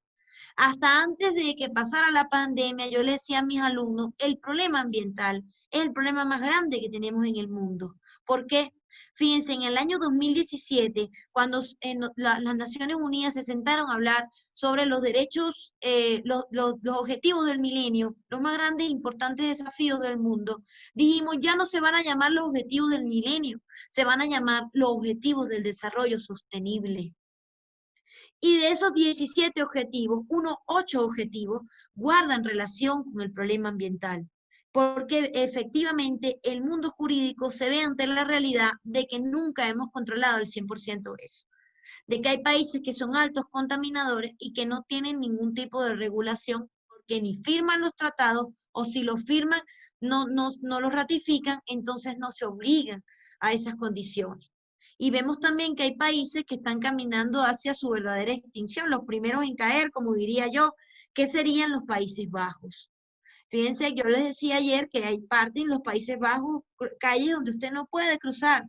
Yo estuve el año pasado, estuve en Ámsterdam por esta misma fecha, y sinceramente, o sea, no ves las cosas hasta que no las vives. No se podía caminar, o sea, no se podía estar en la calle. Eran las 11 de la noche y era de día. Y el sol estaba como si fueran las 5, las 4, las 6 de la tarde. Entonces, es una realidad que tenemos. O sea, una vez que pasemos esto, yo creo que tenemos que ir. Hay un informe de la ONU también que dice que la pandemia ha retrasado los objetivos del milenio, los objetivos del desarrollo sostenible. La pandemia ha más bien hecho que nosotros tengamos mejores condiciones ambientales, porque las personas ya no pueden salir, pero al mismo tiempo los estados, todos los recursos que estaban implementando para buscar nuevas medidas económicas para solventar el problema ambiental en una condición normal, están enfocando sus recursos hacia el tema de la salud. Entonces aquí, la falta de legalidad para la aplicación de la justicia indígena que viola los derechos humanos. La justicia indígena es una realidad que tenemos en Ecuador. Una realidad palpable en Ecuador. ¿Por qué? Porque estamos en un ordenamiento jurídico que tiene dos dos vertientes. Decimos, es un ordenamiento jurídico, yo le digo a mis alumnos, plural. ¿Qué significa que sea plural? Que va enfocado hacia un ordenamiento jurídico y a otro. Hay dos en uno. Tenemos un 2 por 1 en Ecuador. Ese 2 por 1, leemos la Constitución, en la Constitución dice que tiene que aplicarse la justicia indígena en la medida de lo posible y con preferencia la justicia ordinaria cuando sea el caso. Pero al mismo tiempo tenemos una sentencia, la sentencia del caso La Colcha, que dice que hay elementos que ya no se van a aplicar por justicia indígena, sino que van a llevarse por medio de los medios ordinarios. Entonces, allí, entonces allí se genera una cierta cantidad de dudas que tenemos en relación a estos temas, porque decimos, ¿hasta qué punto estamos en un ordenamiento jurídico que recientemente reconoció a los indígenas? Yo digo recientemente, ustedes me dirán, profesora, pero han pasado unos cuantos años. Sí, pero para el derecho, unos 10 años, unos 15 años no es mucho. Para el derecho eso es algo muy reciente. Entonces estamos ajustando nuestro sistema jurídico a esa realidad. Y claro que es un tema de estudio y siempre lo será, porque estamos en presencia de un pueblo demasiado, pero demasiado oprimido a través del tiempo. Ellos están protegidos por la UNESCO. Y están protegidos por la UNESCO porque es que están caminando hacia su extinción. ¿No ven que ya no tienen los espacios que tenían antes? O que tenían al principio, ¿no? Cada vez se ha modernizado más el mundo y ellos se han mantenido allí firmes a través de esa modernización. Una cosa impresionante. A ver. Ah, muy bien. El tema de los incendios forestales, el más reciente fue la Chiquitania boliviana. Nunca he ido allí. La autonomía administrativa y financiera contractual de las universidades públicas frente a las regulaciones laborales por COVID en Ecuador. También muy buen tema porque la reforma laboral parece que es una realidad y no sabemos hasta qué punto eso tiene por allí una doble intención. El sistema de información con recursos estratégicos, como recurso estratégico en la institución superior. Sí, también es una buena realidad. Me imagino que ese sistema de información, me imagino que te refieres a los medios tecnológicos. Es una buena realidad porque nos permite analizar qué va a pasar con la universidad a raíz de esto, ¿no? Que nadie sabe.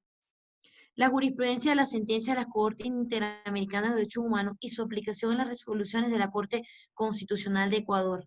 Este tema que presenta Olga está muy bien, pero tendríamos que establecer sobre qué tema de derechos humanos. Ahorita decimos que los derechos humanos cada vez son más amplios. Entonces acuérdense que cuando planteamos una idea de investigación, tendríamos que hablar en concreto de a qué se refiere esa idea. Es decir, tendríamos que decir en concreto, o sea, ¿cuál derecho humano? Estamos hablando de la vulneración del derecho a la libertad personal, el derecho, qué sé yo, a la libre circulación, ¿a qué derecho humano estamos hablando? A que la vulneración de los contratos de servicios educativos en el contexto del COVID en las unidades educativas de Santa Cruz de la Sierra. También. La vulneración contractual es también una vulneración, por supuesto, de carácter laboral. Entonces, eso también sería importante ver en qué condiciones van a quedar esos trabajadores de las unidades educativas. Pienso que también lo tienen ahorita, están enfrentando por lo menos una reducción salarial. Entonces, bueno, me gusta mucho ver que están bastante interesados en los temas. Creo que no tengo que darles ejemplos porque ustedes tienen un montón de ejemplos, todos son buenos. Lo importante siempre es pulirlo para que sea mejor o para que pueda aplicarse. Entonces, bueno, sí, voy a seguir aquí. A ver, entonces estuvo un poco más de lo mismo. Hablábamos de un objeto, un campo de acción, hablábamos de el sitio, hablábamos de que existe un problema, ya tenemos esas tres cosas. Ahora vamos a hablar de los objetivos. Verán, les voy a dar esto es una forma yo de hacer las investigaciones. ¿Qué pasa? Pasa que en los artículos, como yo les decía, estamos en un curso de artículos, en los artículos no hay una estructura que está así como generalizada, que viene un poco también de las normas APA sobre la estructura que debe tener el artículo. Entonces decimos el artículo tiene que tener título, resumen, introducción, discusión, resultados y conclusiones, nada más. Hay metodología, nada más. Entonces decimos, esos son los elementos del artículo y el investigador dice, wow, estoy reducida a esos 6 o 5 puntos que lleva el artículo y nada más. Pero yo he aprendido que una buena forma de escribir un artículo científico, cuando yo recién estoy empezando a escribir artículos científicos y digo, a ver, ¿cómo voy a hacer esto?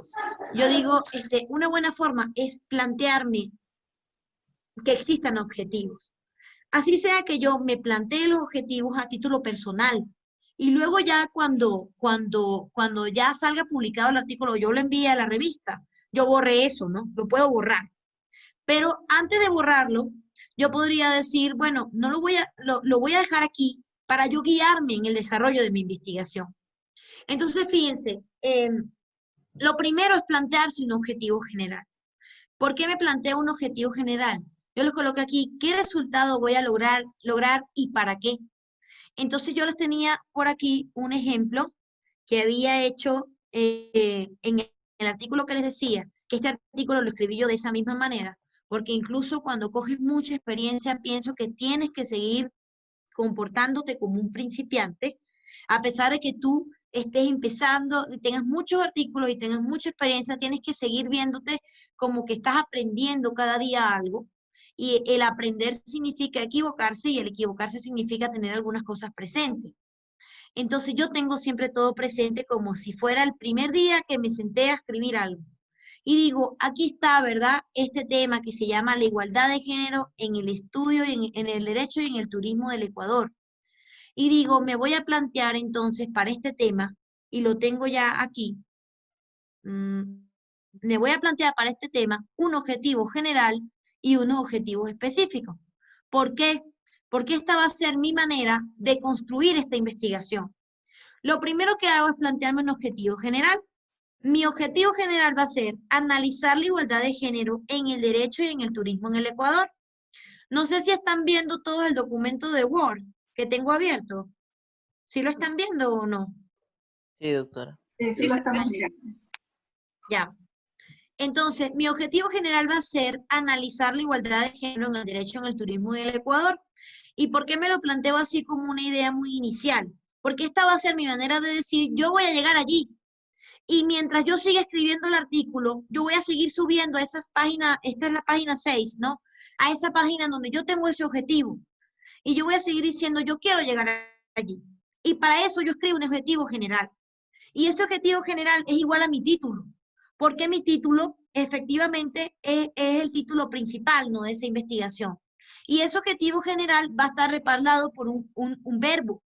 ¿Y cómo es ese verbo? Ese verbo es analizar, por ejemplo. Ese verbo que es analizar, yo digo, ¿de dónde sacó ese verbo, no? Ustedes se preguntarán, ¿de dónde sacó la profesora ese verbo? La profesora sacó el verbo de aquí, de esta lista que les voy a compartir en este momento. Esta lista se llama Taxonomía de Bloom. Y esta taxonomía de Bloom me da a mí la posibilidad de encontrarme con una cantidad de verbos que van establecidos según su importancia. Entonces yo digo, analizar es un verbo, por ejemplo, alto, pero me parece que es un verbo, a ver, vamos a buscarlo, me parece que es un verbo medio. Ajá. Es un verbo, por ejemplo, medio, pero yo voy a ir de lo más importante a lo menos importante para establecer mi investigación. Ya una vez que ustedes tengan más práctica con estas cosas, lo pueden hacer más rápido y no tienen que mirarse de repente la lista de los verbos. Pero para empezar, yo podría tomarme de ejemplo esta lista que está aquí y decir, voy a ir viendo, ¿verdad?, qué verbos voy a utilizar del más alto al más bajo para construir unos objetivos. ¿Por qué construyo unos objetivos? Repito, en los artículos científicos no es imperativo, no es obligatorio que yo construya objetivos, pero yo construyo objetivos porque esos objetivos me permiten a mí decir, bueno, yo hice este objetivo y ahora que hice este objetivo voy a encargarme de seguir esa línea, esas 3 cosas que puse yo allí para construir mi investigación. Entonces, yo cojo un verbo de aquí, de la taxonomía de Bloom, mi recomendación es ir de los más altos a los más bajos, Y cojo ese verbo de la taxonomía de Bloom y me voy otra vez a mi documento. En mi documento yo pongo aquí, el objetivo general va a ser analizar la igualdad de género en el derecho, en el turismo y en el Ecuador. Ahora, ¿cómo llego yo a analizar esa igualdad de género? ¿Qué hago para analizarla? Entonces yo voy a hablar aquí de 3 cosas, ¿no? Yo tenía aquí unos objetivos ya construidos, porque esto ya lo hago yo así como muy rápido, pero me puedo guiar también por la lista. Y decir, por ejemplo, voy primero a determinar, o vamos a crearlos ahorita mismo. ¿Cómo hago yo para crear unos objetivos específicos? Los objetivos específicos me tienen que llevar a mí a cumplir con el objetivo general. El objetivo general es analizar. Entonces me voy aquí nuevamente a la taxonomía de Bloom y veo que analizar está en un verbo medio, ¿no es cierto? Entonces digo, bueno, analizar es un verbo medio. Entonces voy a tratar de verme los objetivos específicos en verbos que sean entre medios y bajos. ¿Por qué? Porque ya, si lo más grande que voy a hacer va a ser analizar, no puedo irme para los objetivos específicos que son un poco más centrados en algo más amplio. Y entonces veo aquí un verbo medio o un verbo bajo para un segundo objetivo. Entonces diría, podría ser, aquí hay uno, sintetizar. Me voy otra vez a mi documento y digo, objetivo específico, sintetizar. Sintetizar. Sintetizar el concepto de igualdad de género en la doctrina. ¿Quién me da otro ejemplo? A ver, vamos otra vez a la taxonomía de Bloom. ¿Quién me da otro ejemplo?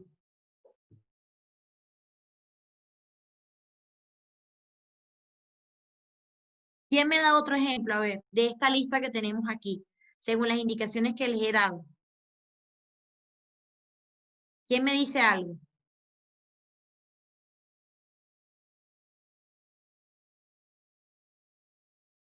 No les dé miedo eso.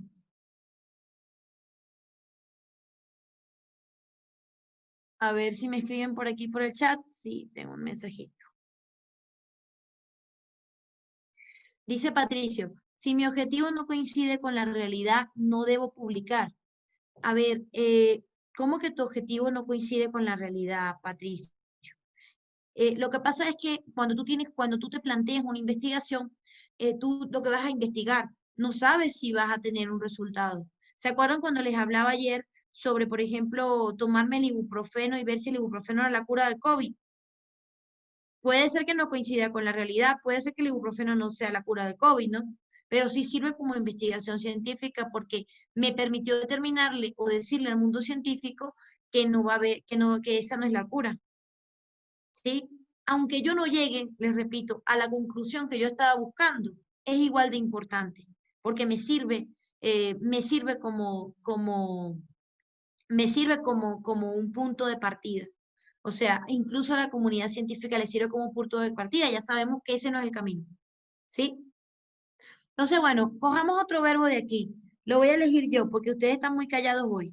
Yo voy a elegir sintetizar. ¿Por qué me sirve? Porque es un verbo medio.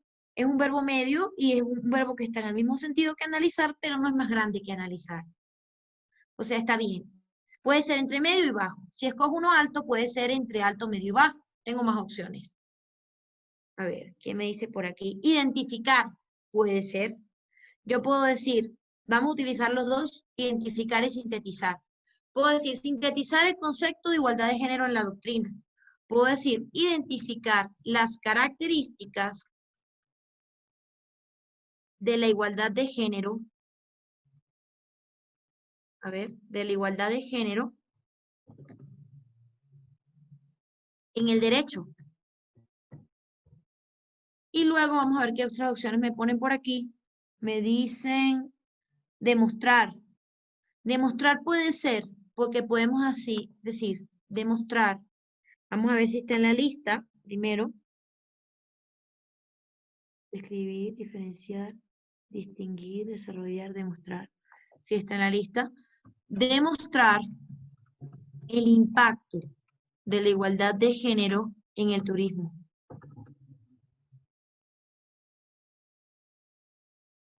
Entonces, fíjense, vamos aquí otra vez. Aquí utilicé 3 opciones que ustedes mismos me dieron. Tenemos el objetivo general, los objetivos específicos. Ustedes me dirán, profesora, no estamos en pregrado. Esto para nosotros, escribir objetivos, parece que no es de un artículo científico. Y yo les repito, siempre somos estudiantes, nunca dejamos de serlo. Y cuando colocamos objetivos generales y objetivos específicos, no perdemos el norte en nuestra investigación.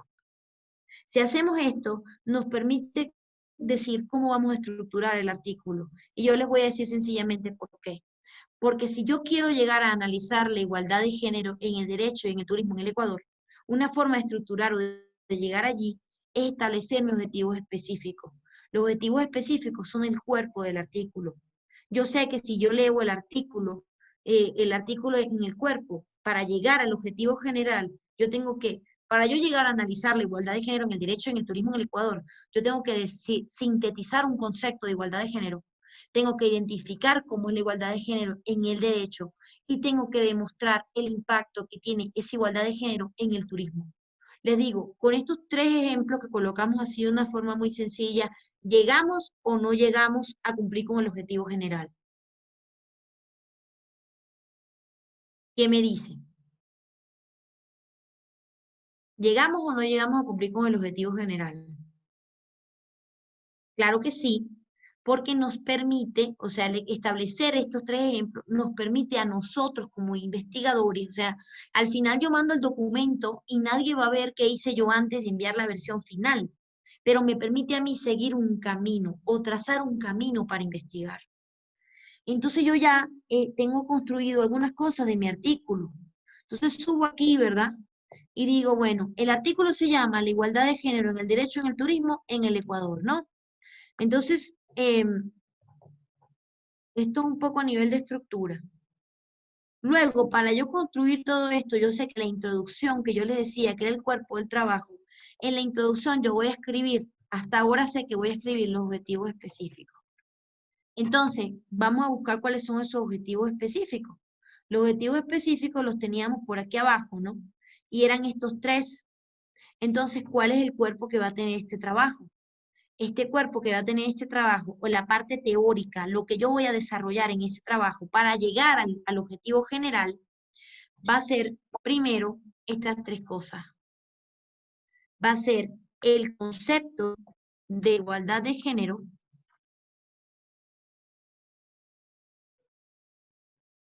va a ser las características de la igualdad de género en el derecho, y va a ser el impacto de la igualdad de género en el turismo. Ya con yo haberme planteado esos 3 objetivos, que normalmente me preguntan por el chat cuántos pueden ser, normalmente son 3.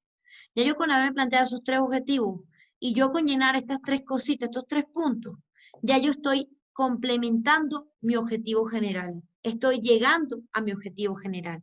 Así se empieza a escribir un artículo, planteándome una meta y planteándome los caminos a seguir para esa meta. La meta del objetivo general y los caminos a seguir para esa meta son los objetivos específicos. O sea, cuando yo ya me hago ese planteamiento, ya yo tengo una idea para seguir, porque lo que no puede ser es que yo sea un investigador y yo diga, sí, soy un investigador, voy a investigar, pero no sé qué voy a investigar. Entonces yo no puedo hablar de esto y de esto y de esto y de esto y distorsionar la idea de la investigación. La idea principal de la investigación reposa en el título de la investigación. O sea, el título de la investigación me dice a mí hasta dónde voy a llegar yo. Y los objetivos específicos me dicen a mí cómo voy a llegar allí. ¿Sí? ¿Hasta aquí alguna duda que tengan? Porque estoy viendo la hora que se me fue completamente, como siempre. Sí, doctora, yo tengo una duda. Dígame, Cristian. Sí. Estas son cosas que, o sea, es mi forma de trabajar, ¿no? No es que es una camisa de fuerza. Dígame. Respecto a la taxonomía de Bloom, ¿ya? La taxonomía de Bloom se establece en verbos que se dividen en alta, media y baja, ¿no? Siempre para los objetivos generales se debe utilizar un verbo alto. en la categoría de alta, y los Ujú. objetivos específicos se tendrían que utilizar verbos que están en la categoría de media y baja. ¿Es correcto eso? Ajá. Bueno, fíjense algo, no es una camisa de fuerza. Nosotros utilizamos ahorita, ¿por qué les coloqué la taxonomía de Bloom? La taxonomía de Bloom, ustedes dirán, profesora, pero eso es como algo muy sencillo, o sea, es como que yo me puedo meter en internet a buscar un montón de verbos, pero cuando estamos aprendiendo a escribir, a mí me parece importante que tengamos una guía. Eso es como cuando estamos estudiando el derecho y lo primero que nos dicen, hay que aprenderse la Constitución. O sea, es una forma de empezar. Entonces, yo digo, la taxonomía de Bloom está establecida por altos, medios y bajos para, no porque sea una camisa de fuerza, sino que es una forma de enfocarnos hasta qué punto un verbo es más importante que el otro. Entonces, yo les decía, si yo utilizo un verbo medio para un objetivo general, lo más normal es que los objetivos específicos estén en verbos medios y verbos bajos. No puedo poner un verbo medio en un objetivo general y esperar que en el específico hay un verbo alto, porque significa que yo voy de lo más grande a lo más pequeño. Y para ir de lo más grande a lo más pequeño, tengo que enfocarme en cosas que no sean tan importantes como lo más importante. ¿Me explico? Entonces, claro, como les digo, o sea, tú vas a un artículo y muy pocos artículos manejan ahorita este tema de los objetivos, pero a mí me sirve como investigador, porque yo estoy empezando, entonces yo quiero ver cómo me guío, o sea, cómo escribo yo un artículo. Lo primero que tengo que hacer es plantearme una meta. Esa meta es mi objetivo general y yo me lo escribo siempre, yo misma me lo escribo siempre, porque desde mi punto de vista es mi manera de no perder el norte. Yo digo, ajá, yo tengo que llegar allí. ¿Cómo llego yo allí? Me planteo mis 3 objetivos específicos. Ah, muy bien. Y los leo, los vuelvo a revisar y digo, sí, si yo hago estas 3 cosas, voy a llegar al objetivo general. ¿Sí? Entonces, ahí, haciendo eso, construí ya la estructura de la fundamentación teórica del artículo, que es el cuerpo del artículo, porque el artículo no es solo el título y el resumen, el artículo tiene un cuerpo. Entonces, el cuerpo del artículo yo lo construyo así. Al final me miro las normas de la revista y digo, ah, ok, esta revista nos pide esto, y le voy borrando, le voy borrando, le voy borrando. Pero lo primero que tengo que hacer es escribirlo. Y para escribirlo, bueno, por lo menos yo lo hago de esa manera. ¿Alguno tiene otra pregunta? Muchas gracias, Cristian. Estuvo muy buena tu inquietud. ¿Alguno tiene otra pregunta? A ver, por aquí por el chat si me han escrito porque esto no me notifica. Ah, no. Ya. Entonces, bueno, esta es la forma de establecer la fundamentación teórica. Hemos visto algunas cosas. Hemos visto ya cómo construir un problema cuando existe un problema, como es un objeto de estudio. Hemos visto la posibilidad de que todos los objetos tengan un campo de acción. Hemos visto también cómo se construye una fundamentación teórica y nos falta ver 2 cosas importantes. Nos falta hablar de cómo se escribe una metodología y para un artículo científico, y nos falta hablar del tema de las citas para escribir un artículo científico. Porque ustedes me dirán, sí, profesora, por fin ahora sé cómo se va a fundamentar teóricamente todo esto y cómo voy a llegar yo, ya yo sé cómo voy a construir esa idea, ya yo sé cómo voy a hacer esa casa, ¿no? Ya tengo todos los materiales, pero ahora ¿cómo la construyo? Entonces nos falta ver esas 2 cosas. Vamos a ver quién me escriben por aquí por el chat. Los legisladores no leen ni analizan a los investigadores. No, los investigadores somos un grupo muy perjudicado dentro de la sociedad. Creo que nadie no nos toma muy en cuenta. Me parece que vivimos en un mundo en el que otras cosas son más importantes, lamentablemente. Entonces, bueno, vamos a tomar este tiempo para hacer el quiz ya del día de hoy, porque si no, Carlos se va a quedar con su trabajo así. A ver, Sí, Carlos, sí, ya vamos. vamos a hacer el quiz del día de hoy y mañana, ya como hoy nos extendimos un poquito con el tema de los temas, con este tema de los objetos de estudio, etcétera, mañana les prometo que ya vamos a terminar de ver esto de la metodología y eso que también es importante para ya empezar a escribir, ¿ya? Carlos, ¿ya terminó? Sí, sí, Mercedes. Ah, ya. Bueno, ahí para que se distrajeran un rato de las 2 horas que tengo aquí hablando y hablando y hablando. Díganme una cosa, este tiempito que queda de clase. Eh, a ver, ¿tienen alguna duda, algún comentario que quieran hacer, algo que quieran manifestarme de cualquier naturaleza? ¿A algunos les gusta más mandarme mensajitos por aquí por el chat que escribirme, que decírmelo, ¿no? En el grupo, pero yo estoy aquí pendiente de lo que escriban. Entonces, díganme, a ver, Mercedes, profe, hola Patricia, dime. hay que pesar. Yo me tocó salirme porque tuve una audiencia de flagrancia y ya no pude escuchar el resto de la clase. Como 40 minutos no escuché nada. Sí van a subir, ¿no es cierto? Sí van a grabar, sí grabaron. Sí, está grabándose ahorita la clase. Yo sí noté que no había dicho nada y yo dije, qué raro. Sí, qué pena. Bueno, igual entonces lo veo grabado, ¿ya? Pero Sí, me lo bueno. imagino, estoy segura que fue excelente. Muchas gracias. Sí, bueno, ojalá que sí. A ver, no te preocupes, Patricia. Creo que Carlos va a editar los videos y se van a poder ver en YouTube y todo eso. Entonces, sin problema. A ver, Patricio, dime. Hola, buenas noches. Bueno, Las ciencias doctor sociales Patricio. avanzan. Sí, hola, buenas noches. Las ciencias sociales avanzan, las leyes se quedan atrás. Con esto del COVID, hay muchas leyes en nuestros países que han cambiado y van a crear nuevos paradigmas. Lo importante es analizar si esos paradigmas están conciliados con la idiosincrasia de nuestra gente. Te digo porque soy notario público y muchas veces hay situaciones que en nuestra mente no concilian con lo que debe ser el mundo. Exactamente. Ojalá nuestros países estén adaptados y nuestra gente esté adaptada a esas realidades. Yo tengo un amigo bueno, realmente es muy cercano a mí, es concejal en Riobamba. Y él me decía, cuando estaba haciendo su campaña, me decía, ¿qué piensas de los homosexuales? ¿Qué piensas de las lesbianas? Y me dice, ¿cómo tengo yo que presentarme ante tanta gente conversando sobre ese tema? Y yo le decía, lo que pasa con los homosexuales y con las lesbianas es que forman parte de un grupo que jurídica y socialmente ha sido muy oprimido a través del tiempo, pero ellos existen.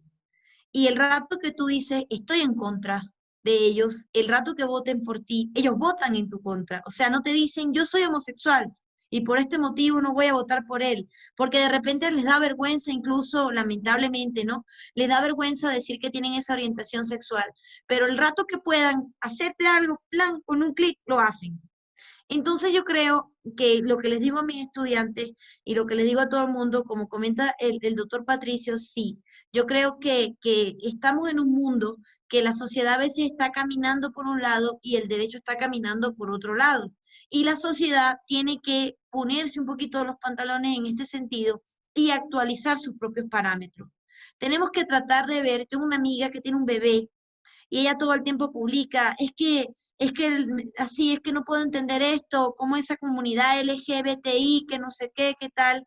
Tengo una amiga también que es modelo y casi se muere cuando ve que en Calvin Klein, ahora la nueva modelo de Calvin Klein es una mujer transexual, es una mujer negra y es una mujer gorda. Y mi amiga que es modelo, que tiene, o sea, pesará 10 kilos y tiene el cabello rubio y tiene la cara perfecta, dice, wow, yo no soy modelo Calvin Klein y ella sí. Y yo le digo siempre sí, pero es porque esa empresa y todas las empresas ahora quieren decir, yo soy inclusivo. O sea, yo soy inclusivo, yo sí te tomo en cuenta a ti, porque estamos en presencia de gente que son gente que representa un colectivo que durante mucho tiempo ha estado oprimido y que cada vez más está relacionada está cada vez más desarrollada y cada vez está más unificada a través de las redes sociales, etcétera, y la más mínima forma de discriminación la sienten, y les voy a mostrar esto de la modelo esta de Calvin Klein. Y ustedes dirán, bueno, esto debe ser un tema de mercadería, esto debe ser un tema de un tema de lo que sea, de un tema comercial. Y sí, seguramente es un tema comercial, ¿no? Como todos los temas de las cosas que se venden. Pero wow, le dice a esas personas, sí, yo estoy contigo, aunque la empresa nunca ha estado con ellos, ¿no? Aquí les voy a mostrar la foto de ella que la acabo de encontrar. A ver cómo la comparto aquí. Mira, aquí está la foto de ella. Esta chica, mírenla cómo es. No es blanca, no es flaca, no está ni afeitada, ¿no?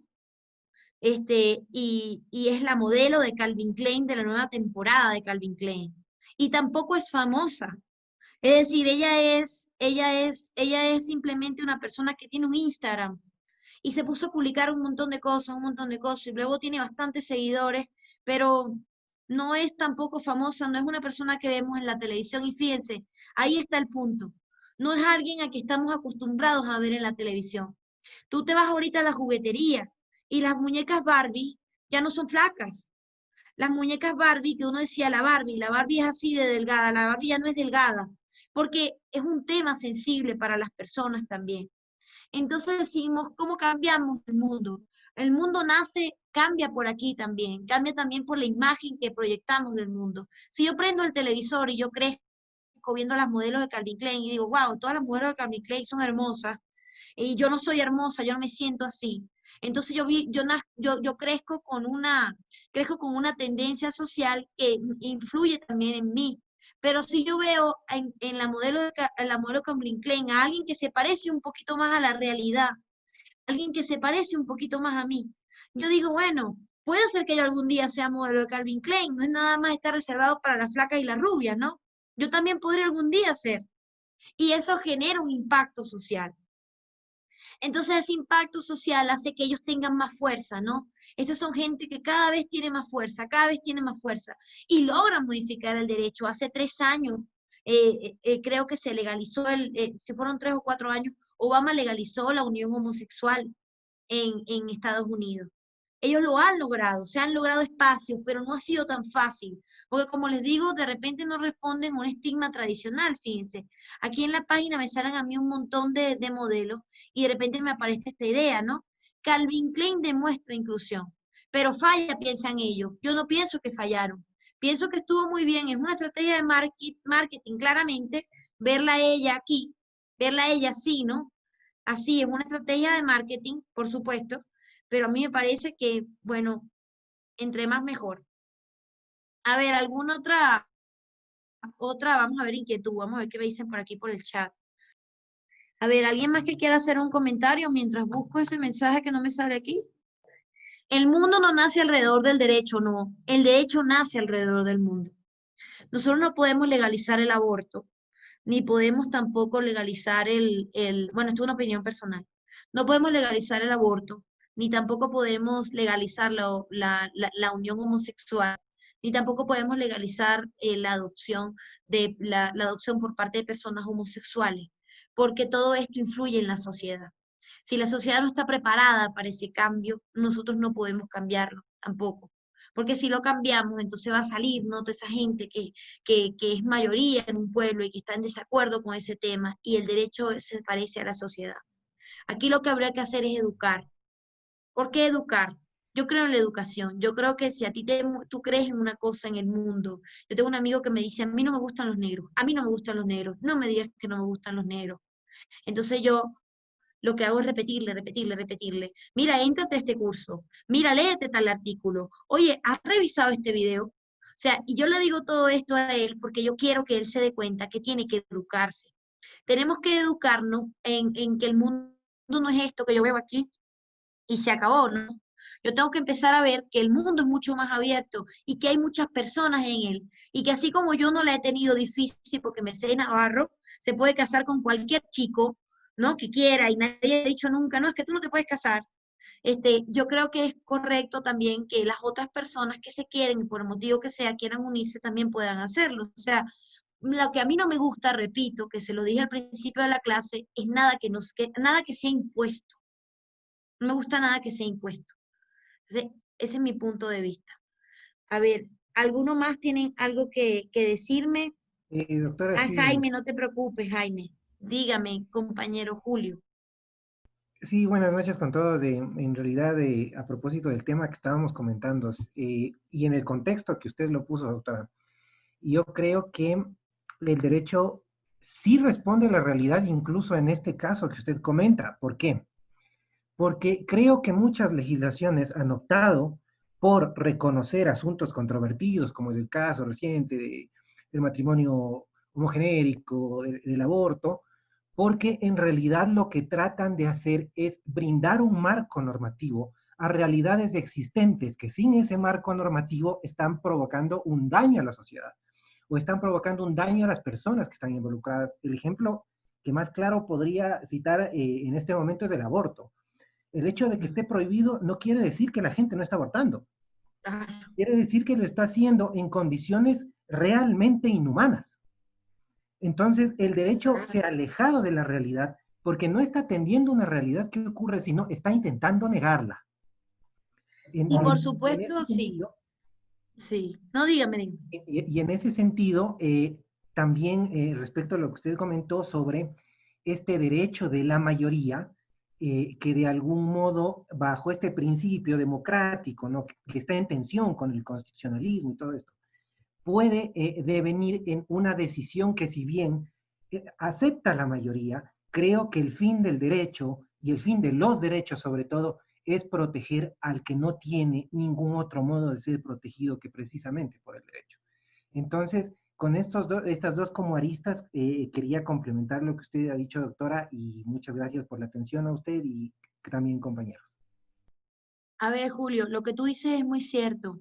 Fíjense, hay personas que la tienen muy difícil en el mundo y son personas que el derecho tiene que buscar respaldar. ¿Cómo logramos la igualdad? Logramos la igualdad a través del establecimiento de condiciones mejores para los más vulnerables. No puede ser igual, por ejemplo, el empleador tiene algo que se llama la discriminación subjetiva, que significa que yo tiendo a contratar a un hombre en vez de contratar a una mujer, o tiendo a contratar a una persona que yo veo más competente para el cargo, aunque la carpeta de la otra persona sea así, ¿no? Fíjense, hay incluso, sin irnos hacia los temas que hemos tratado, podemos estudiar otros temas que son diferentes. Por ejemplo, la discriminación por razón de sexo en el ámbito laboral. Hay una sentencia muy buena aquí en Ecuador sobre una mujer que denunció que ella había llegado a todas las pruebas para ser bombera, todas las pruebas había pasado, todo. Y al final de la elección eligen al hombre porque es un hombre y porque las mujeres no pueden ser bomberas.